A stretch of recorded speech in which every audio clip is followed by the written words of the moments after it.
Hello everyone, my name is the Mad Scorpion, and welcome to another This Week in Destiny update for the week of March the 13th. Happy Thursday the 13th, a little bit different than Friday the 13th.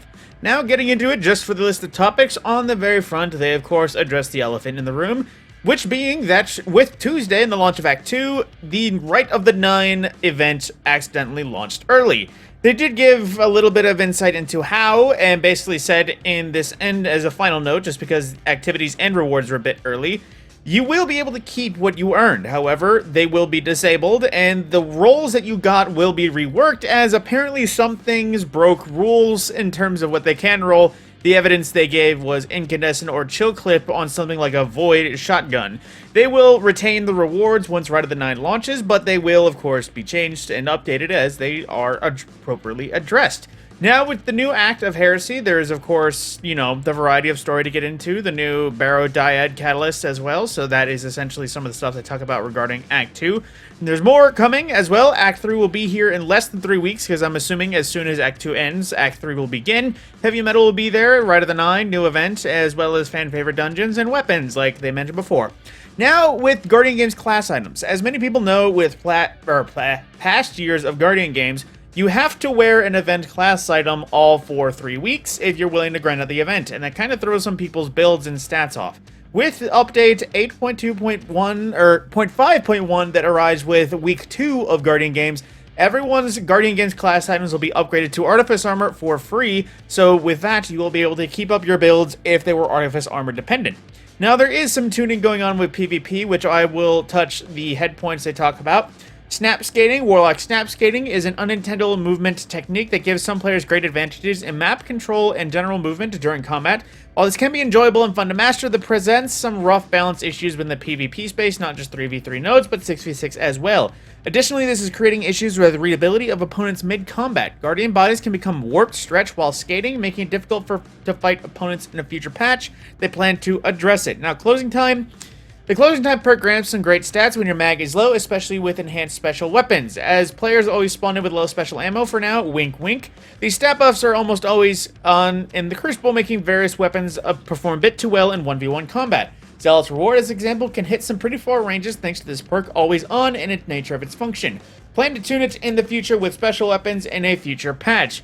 Now, unfortunately, with this, it makes it sound they're going to rework some spawns with special ammo. I just say get rid of it and have them spawn in crates like they did in Destiny 1. Hipfire Exotics. Tommy's Matchbook has become a frequent conversation among the online community, and rightly so. For many years, the weapon has been a bit of a sleeper in terms of the strength of its baseline improved hipfire functionality. With recent changes to Radiant Dance Machines, we're seeing more hunters pulling this exotic in some silly hipfire style only builds. Well, like we did with No Man's Tale in the last word, we're going to tune this interaction in next week's update, a little bit more details in a future TWID. Wait, why, if this update's going to launch in Tuesday, why touch it in a future TWID? I'll also be re-enabling Dead Man's Tale in the last word interaction with Radiant Dance Machines with a much more limited set of buffs that do not increase range but still provide them with increased amount of accuracy. As well as Radiant Dance Machines, they have surged in popularity in Crucible since its rework, but the increased usage has not been unilateral. In fact, we see nearly 3 times the adoption on mouse and keyboard users compared to controller. After the recent issue with Lodestore's hipfire precision aim assist being significantly higher on mouse and keyboard than controller, we dug deeper into Radiant Dance Machine setup and realized that the same issue is present, albeit in a less significant amount. In the next update, we'll be normalizing the precision angle threshold bonus provided by the accuracy buff between controller and mouse and keyboard when using Radiant Dance Machines, and also corrected an issue in a few other places that could appear. For example, the legacy frame intrinsic on Redrix and Battler. This will reduce the ease of getting critical hits when hip firing on mouse and keyboard when paired with one of those items, and should bring effectiveness in line with controller. As well, there's some issues with map lighting they're going to be looking at as well. They are removing exclusive full screen. What this means is essentially this will allow us to only have one mode, easier for all tab switching in case you're using third parties, because I'm assuming with the way it has right now with full screen you have to hit the start button and kind of tab out to get elsewhere, as opposed to, just dragging your mouse into other windows and using them. So basically there will be just a generic full screen, no windowed or full screen and total, and that update will go live. Players will have either exclusive or windowed. That will be, that.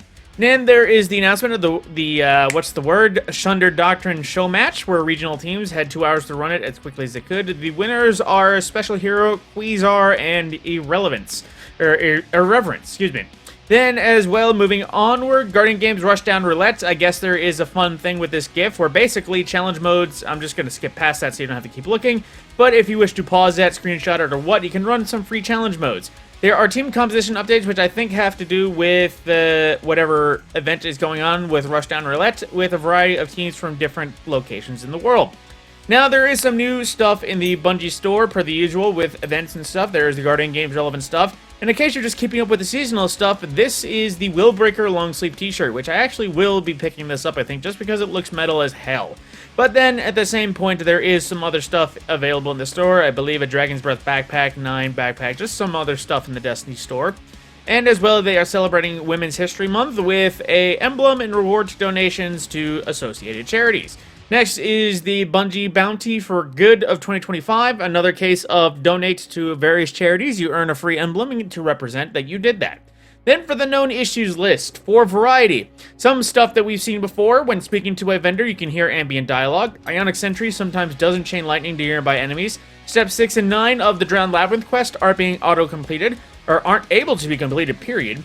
Due to this quest being a fix between character scoped and account scoped, if you have an alternate character and make progress in the quest, you need to play on that character to get back in the correct research paper level for your main character. Sometimes in the derealized exotic mission, the Taken Relic can drop below the surface during the Virsik encounter. When damaging Strieger bosses in Sunder Doctrine, players receive crit feedback when the damage is otherwise normal. When tracking Ikor's Drowned Labyrinth quest, certain steps may stop on progress onto the next steps. Whew, out of breath, this out of nowhere. Sometimes the tone of want a primer does not progress after meeting step 3 and 4 requirements. Mentos shaders previewed on armor, we've talked about that before. Notice Eater Rocket Sidearm shows incorrect numbers in his kill tracker, and the Guardian rank 11 Triumph Solo Spelunker and Master Spelunker displays Vesper's Host as the requirement, even though it will be the most recent dungeon, so it will be Sunder Doctrine.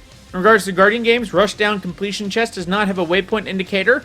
4 daily bounties only show the progress bar for one element. This will not affect progress.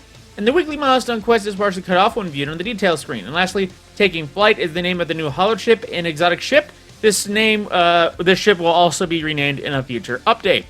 Then with that, there is the Arc of the Week with Fallen Sunstar and Arc Warlock, as well as, I'm assuming, oh no, I can already see where this is going with a There Goes Flawless tag.